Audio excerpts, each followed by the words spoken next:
আমার মায়ার নবী চোখের পানি ফালাইয়া কান্না করিয়া বলে, আর বলে রে আয়েশা, আমার কান্নার কারণ হাসরের ময়দানের কথা আমার মনে হয়ে গেলে আমি নবী চোখে পানি ধরে রাখতে পারি না, কারণ হাসরের ময়দান বড় কঠিন। দুনিয়ার বিজ্ঞানীরা বলে জমিন থেকে 9,30,00,000 মাইল উপরে সূর্য, ওখান থেকে জমিনের মধ্যে তাপ দেয়, এরপরে এত গরম এত গাম, ফ্যানের বাতাসেও ঠান্ডা হয় না। কিন্তু হাসরের ময়দান সূর্য 9,30,00,000 মাইল উপরে থাকবে না, ওই সূর্য মাথার কিনারায় চলে আসবে। আমার আল্লাহ অর্ডার করবে, ও সূর্য তোর যত তাপ আছে হাসরের ময়দানে ছেড়ে দে। সূর্যের তাপে হাসরের ময়দানটা হয়ে যাবে তামা। বেঈমান নাফরমানের মাথার মগজগুলো টাস টাস করে ফেটে যাবে, পায়খানার রাস্তা দিয়ে নারী বুড়িগুলো পড়ে যাবে। হাসরের ময়দান বড় কঠিন, একদিকে জাহান্নামের আওয়াজ, আরেকদিকে আমার আল্লাহ তাআলার পাহাড়িয়াতি আওয়াজ। আমার আল্লাহ তাআলা বলবেন, লিমানিল মুলকুল ইয়াউম লিল্লাহিল ওয়াহিদিল কাহ্হার। আমার আল্লাহ তাআলার আওয়াজে হাসরের ময়দানটা থর থর করে কেঁপে উঠবে,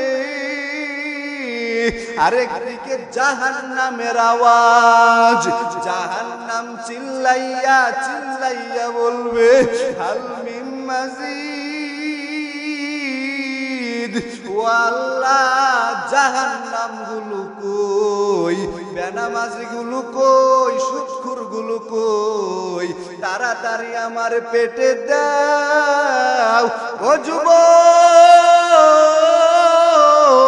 দুনিয়ার কোন রাজনৈতিক নেতা, এমপি, মন্ত্রী, চেয়ারম্যান, এতগুলা মানুষ যদি এক জায়গায় জমা করতে চাইতেন, আসা যাওয়ার গাড়ি ভাড়া দেওয়া লাগতো ফ্রি, আবার তাদেরকে বসার জন্য ভিআইপি ব্যবস্থা করা লাগতো, আবার তাদেরকে বিরিয়ানি দেওয়া লাগতো, না দিলে চেয়ারের বাড়ি, না হয় জুতার বাড়ি। কিন্তু আল্লাহর কি কুদরত, তাকাইয়া দেখো এই কলেজ মাঠে হাজার হাজার মানুষ, কাউকে জোর করে আনা হয় নাই, কাউকে গাড়ি ভাড়া দিয়াও এখানে আনা হয় নাই, বরং নিজের টাকা খরচ করিয়া এই ওয়াজের ময়দানে হাজির। আবার কেউ খানার জন্য আসে নাই, কেউ আবার এখানে দুনিয়ার কোনো কিছু রাজনৈতিক নেতার জন্য আসেন নাই। এতগুলা মানুষ ময়দানের মধ্যে কেন আসলেন?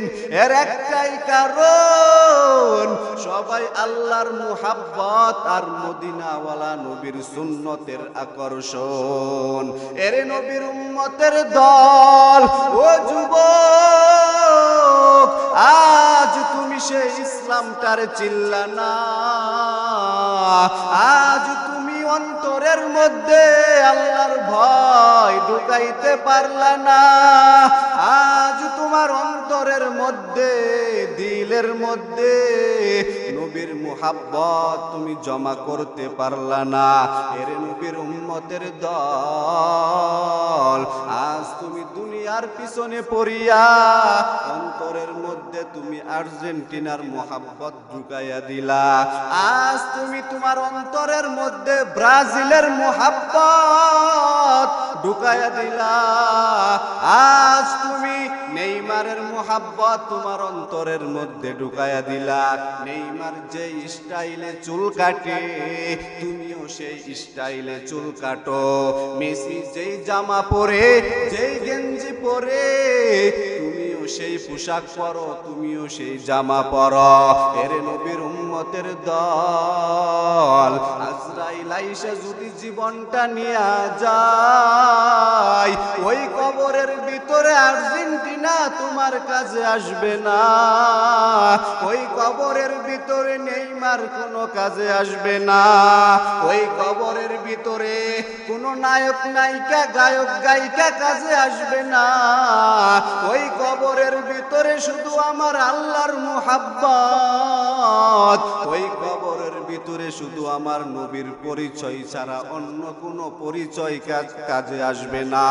এরে নবীর উম্মতের দল, এরে আমার কলিজার টুকরা যুবক, কিসের দুনিয়ার পাগল হয়েছো? আল্লাহ পাক রব্বুল আলামিন তোমার দুনিয়ার জমিনের মধ্যে পাঠাইলেন অল্প হায়াত দিয়া।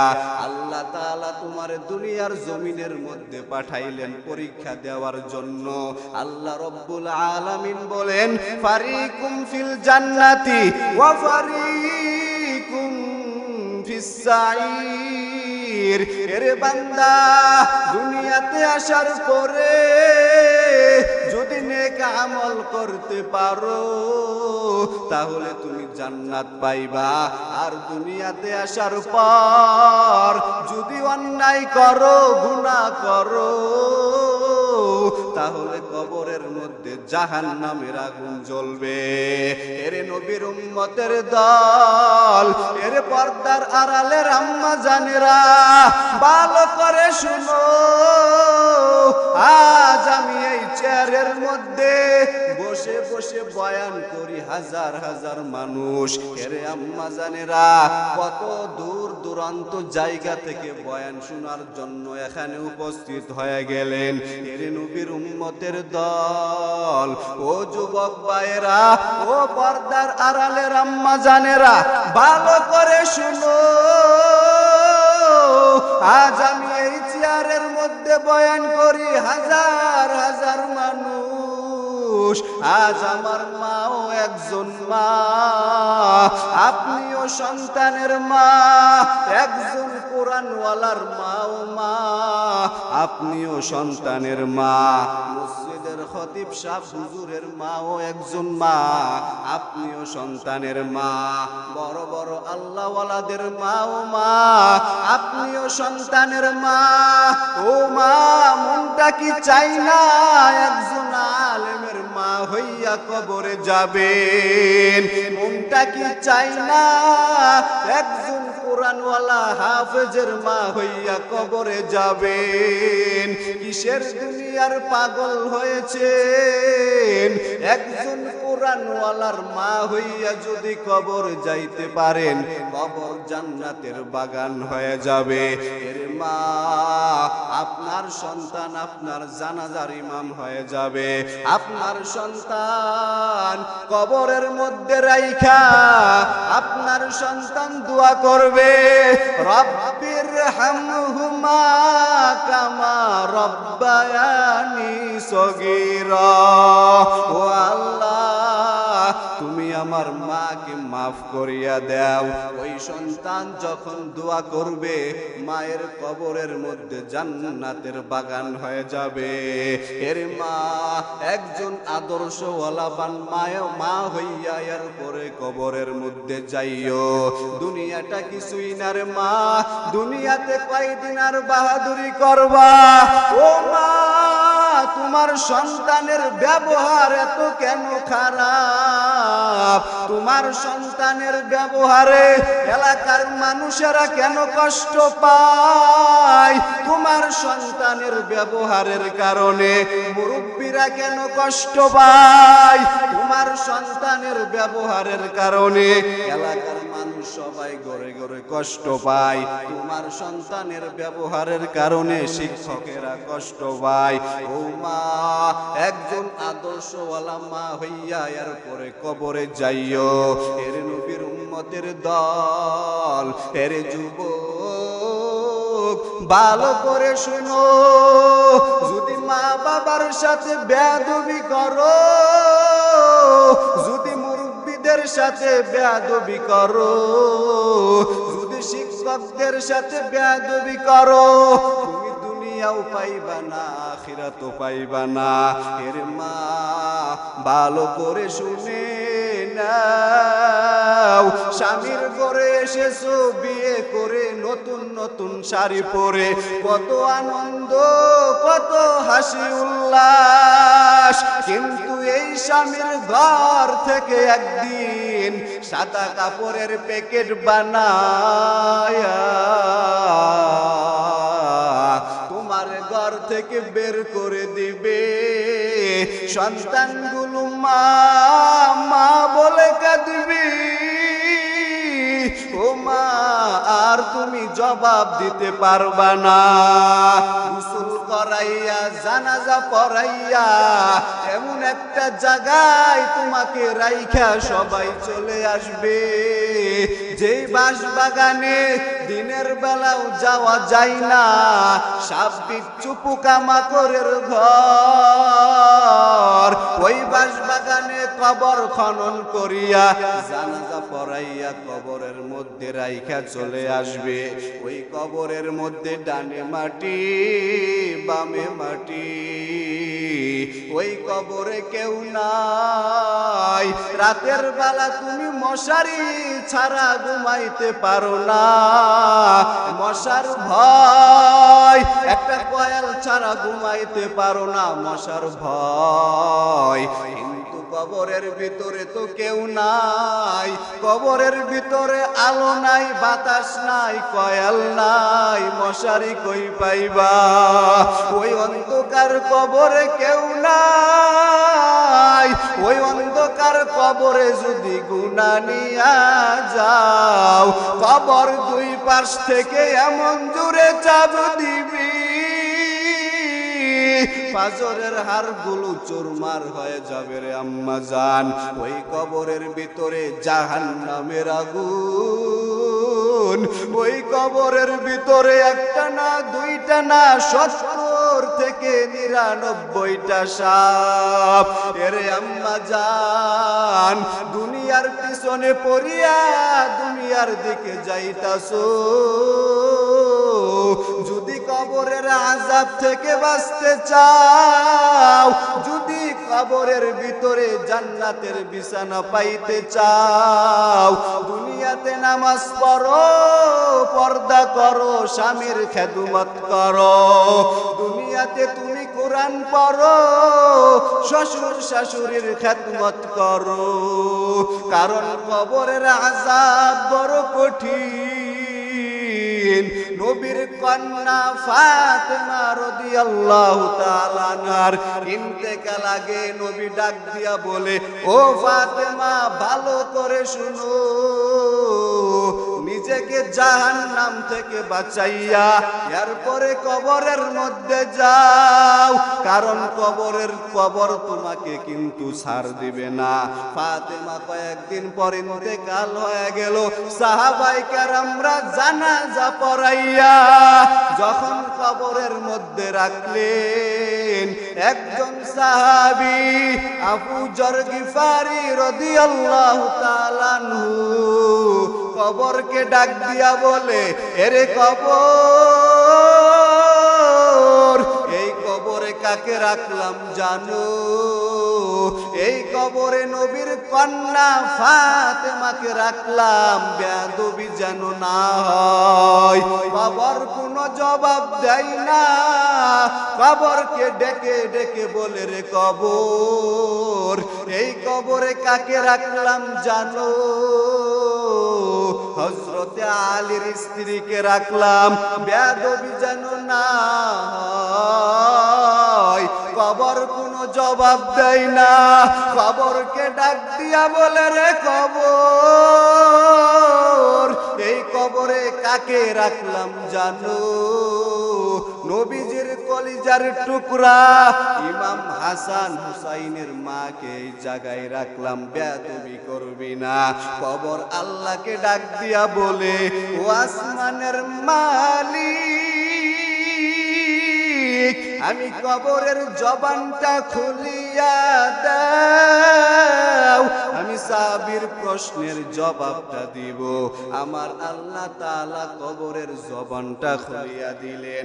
কবর ডাক দিয়া বলে, ও সাহাবী, ভালো করে শুনো,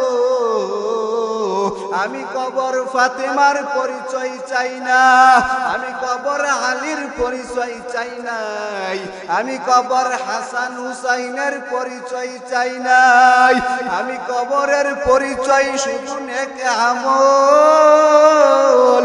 কোন বান্দা বান্দি যদি নেক আমল করিয়া কবরের মধ্যে আসতে পারে, আমি কবরে তুই যে ভালো ব্যবহার করব। আর যদি কেউ গুনাহগার হইয়া কবরের মধ্যে আসে, আমি কবরে তুই যে খারাপ ব্যবহার করব। আমি কবর দুই পাশ থেকে এমন জুড়ে চাপ দিব, এরে মা, এই জন্য এখনো সুযোগ আছে, তওবা করে নাও। কবরের আযাব বড় কঠিন। এই কবরের চিন্তায়, হাসরের চিন্তায়, জাহান্নামের চিন্তায় সাহাবায়ে কেরামরা ঠিকমতে খানা খাইতে পারে নাই, সাহাবায়ে কেরামরা ঠিকমতে সংসার করতে পারে নাই। শুধু কবরের চিন্তা, জাহান্নামের চিন্তা।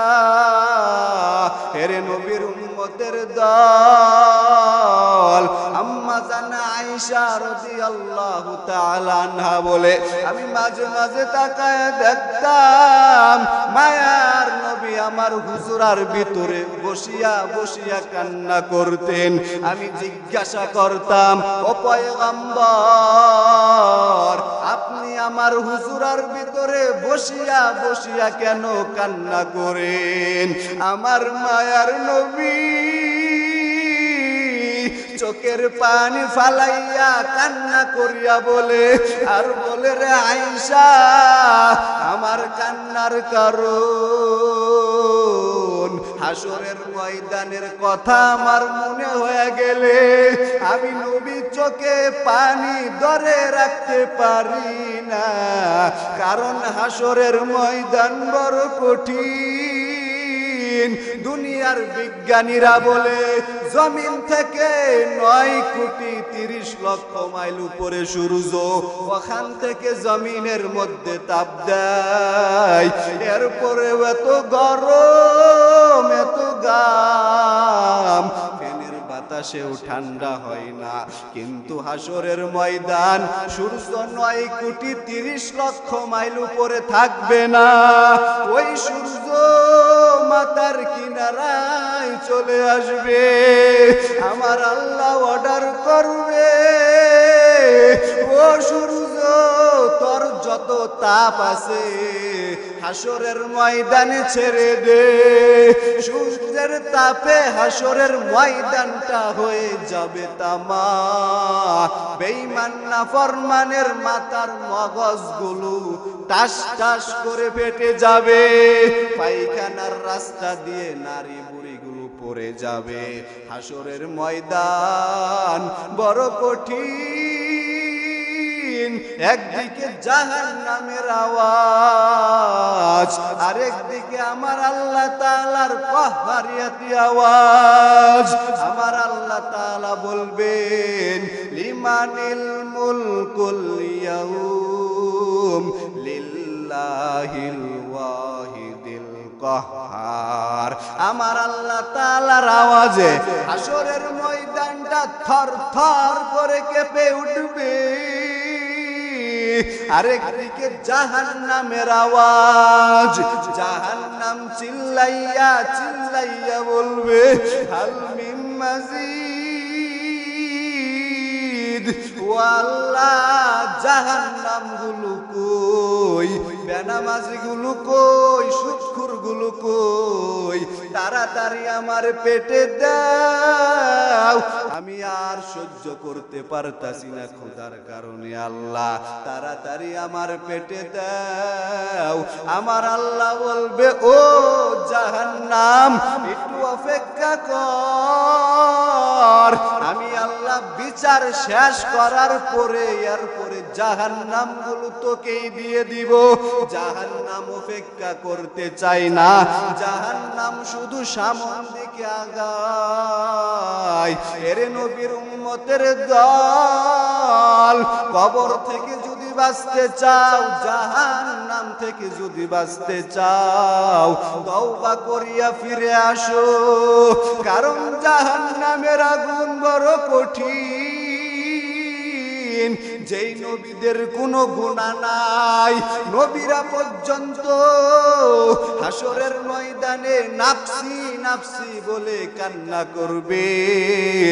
ঈসা নবী কান্না করবে, মুসা নবী কান্না করবে, ইব্রাহিম নবী কান্না করবে, ইউসুফ নবী কান্না করবে, সমস্ত নবীরা পর্যন্ত কান্নার আওয়াজ, সকলেই কান্না করবে। ইয়াউমা ইয়াফিরুল মারউ মিন আখিহি ওয়া উম্মিহি ওয়া আবিহি। হাসরের ময়দানে সেদিন ভাই ভাইকে চিনবে না, মা সন্তানের পরিচয় দিবে না, বাবা সন্তানের পরিচয় দিবে না, বন্ধু বন্ধুর পরিচয় দিবে না।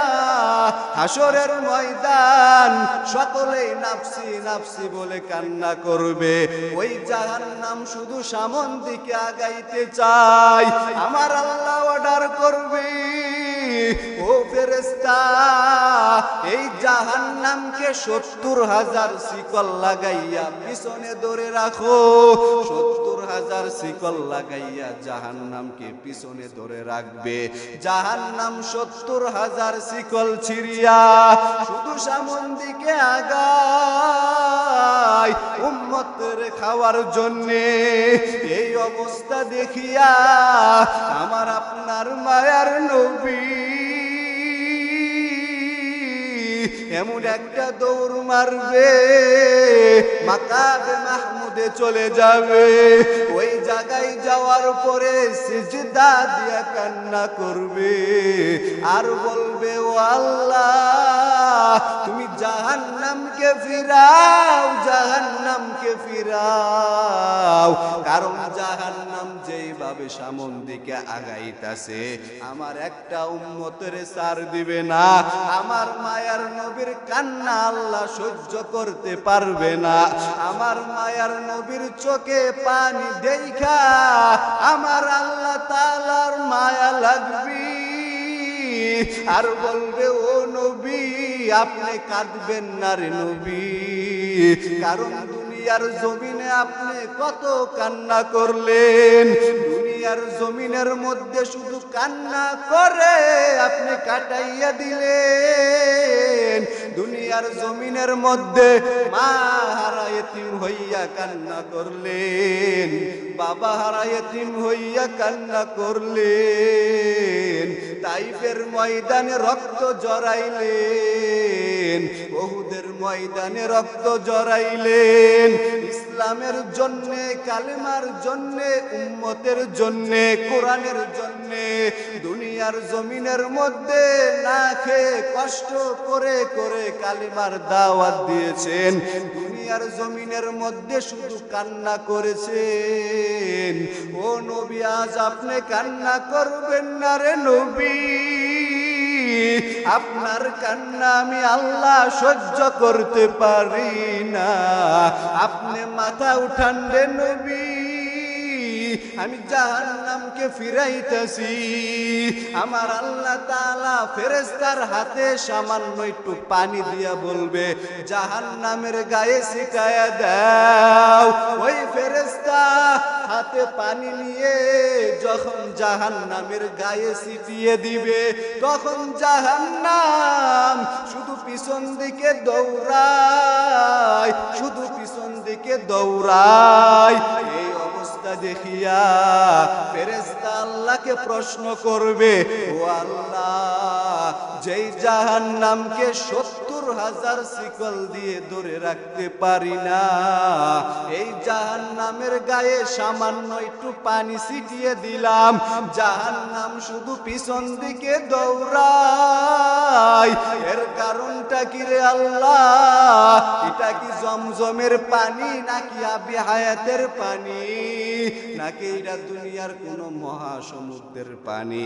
আমার আল্লাহ তাআলা ডাক দিয়া বলবে, ও ফেরেশতা, এই পানিটা দুনিয়ার জমজমের পানি না, এই পানিটা হাউজে কাউসারের পানিও না, এই পানিটা কই পাইছো জানো? দুনিয়ার জমিনের মধ্যে আমার বান্দারা কবরের ভয়ে, হাসরের ময়দানের ভয়ে, আমি আল্লাহর ভয়ে গুনাহ করেছে, এই জন্য তওবা করেছে, চোখের পানি ফালাইয়া কান্না করেছে, ওই পানিটুকু আমি আল্লাহ তাআলা কুদরতি ভাবে জমা করে রাখছিলাম, ওই পানিটুকু জাহান্নামের গায়ে ছিটাইয়া দেওয়া মাত্রই এই জন্য জাহান্নাম শুধু পিছন দিকে দৌড়ায়। এরে নবীর উম্মতের দল, হাসরের ময়দানে ওই নবী উম্মতের জন্য কান্না করবে।